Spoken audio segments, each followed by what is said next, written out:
Something's happening in American education. It's not about students, teachers, parents, or even learning itself. It's about politics and playing the blame game. Instead of insisting that all schools and all students have the resources, time, and support they need, deep-pocketed reformers have proclaimed that competition will improve school quality.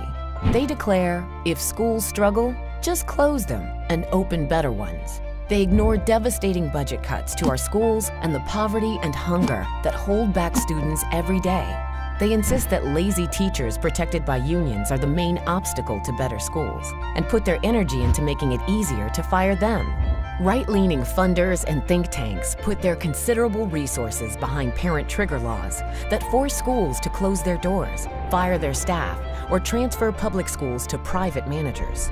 But these policies don't empower parents, and these laws won't improve teaching and learning.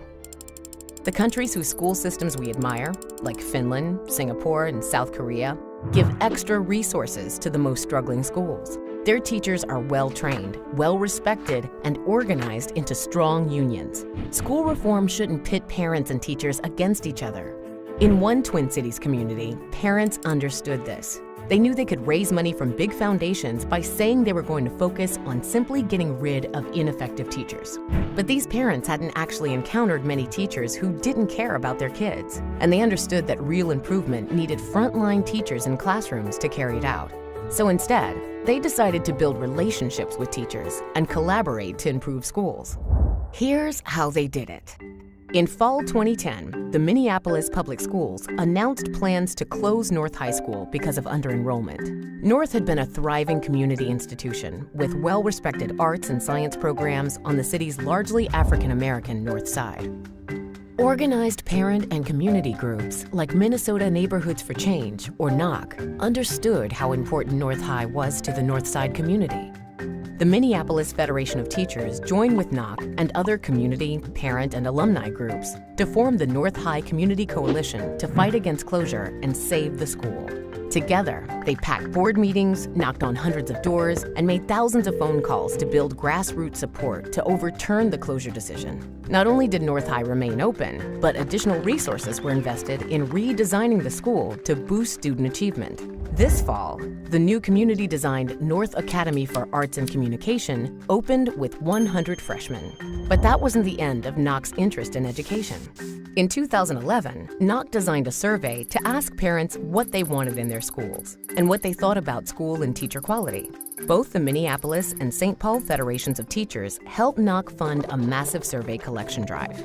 NOC members learned that, despite all the criticism of teachers they'd been hearing, parents in the Twin Cities gave their kids' teachers high marks, about a B+ on average. Hundreds of parents were surveyed. Only 1% gave their kids' teacher a failing grade. It turned out that parents weren't dissatisfied with their children's teachers. Instead, they were upset about how many children were packed into classrooms. They also wanted more time for teachers and parents to communicate. Local teachers wanted to lower class size too, so they could know their students better and teach more effectively. The St. Paul Federation of Teachers used the parent survey results to help negotiate a new contract. They invited NOC parents to attend the bargaining sessions. This had never been done before. By sitting at the bargaining table, parents deepened their understanding of education policy. The bargaining process also let parents and teachers see each other as real people with a shared commitment to kids. Once the negotiations concluded, the new contract lowered class sizes and allocated funding for teachers to visit families at home. Instead of pointing fingers and blaming each other, NOC's parents built relationships with teachers and began to work collaboratively. Across the nation, organized parents and teachers like these are working together to improve their schools. As opposed to top-down reforms that pit parents against teachers, their efforts are creating a cycle of involvement, improvement, and renewed investment.